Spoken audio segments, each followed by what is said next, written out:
کۆمەڵی دادگەری کوردستان لە دوای بەستنی کۆنگرەی پێنجەمی خۆی و لەسەر بنەمای بڕیارەکانی دوایین کۆبوونەوەی سەرکردایەتی لە ئێستادا سەرقاڵی داڕشتنەوەی ئۆرگانەکانیەتی. لەم چوارچێوەشدا بەرپرسانی مەکتەبەکانی دارایی، شەهیدان و پێشمەرگە و خۆیان و بە بڕیاری سەرکردایەتی دانرانەوە.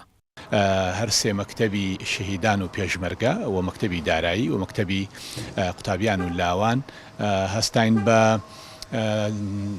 دەست بەکارکردنی بەرپرسەکانیان کە لە ئەنجومەنی سەرکردایەتی و کۆمەڵی دادگەریەوە بڕیاری دەست بەکاربوونیان بۆ دەرچووە، بڕیار فەرمانی بەرپرسیارەتیان بۆ دەرچووە.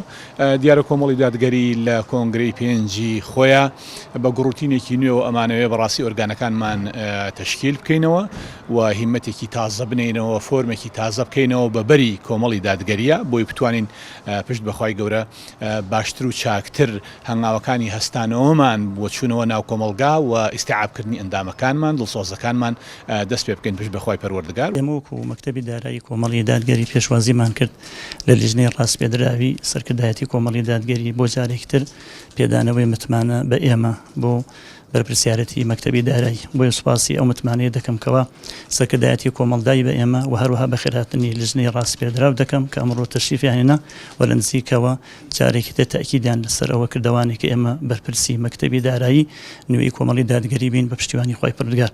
مەکتەبی قوتابیان و لاوانیش لە دوایین کۆبوونەوەی ئەنجومەنی سەرکردایەتی بڕیاری دەست بەکاربوونی بەرپرسی نوێی بۆ دراو بە سەرپەرشتی لیژنەیەکی سەرکردایەتی ئاڵوگۆڕی پۆست و بەرپرسیارەتیەکانی کرا.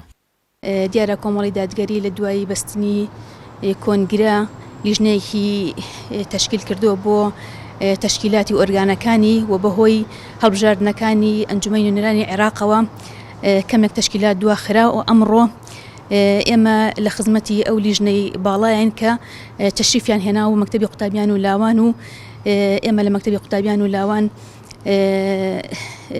ئیش و کارەکانی مەکتەب ڕادستی برای بەڕێزمان مامۆستا کامەران فەتاح دەکەین کە بەرپرسی نوێی مەکتەبی قوتابیان و لاوان ئەبێت. وە لێرەوە هیوای سەرکەوتن و مۆفەقیمان هەیە بۆ ستافی نوێی مەکتەبی قوتابیان و لاوان. من ئەمڕۆ هەست دەکەم ئەرکێکی قورسم لەسەر شانە، ئەرکی قوتابیان وەرزش لاوان بەڕاستی ئەرکیەکە پێویستی بە لێبڕانی زۆرە، پێویستی بە بیرکردنەوەی زۆرە، پێویستی بە جهد و توانە و تاقەی زۆرە. لە هەمان کاتە کە پێم وایە ئەرکێکی قورسە، دڵیشم خۆشە بەوەی کە قوتابیان و لاوان و وەرزشکارانی کۆمەڵی دادگەری خەڵکێکی دڵسۆزن، خەڵکێکی چالاکن، ئەتوانن هاوکارم بن، دەستبار بن بۆ ئەوەی کە ئێمە بتوانین پێکەوە ئەم کارە باشتر بکەین.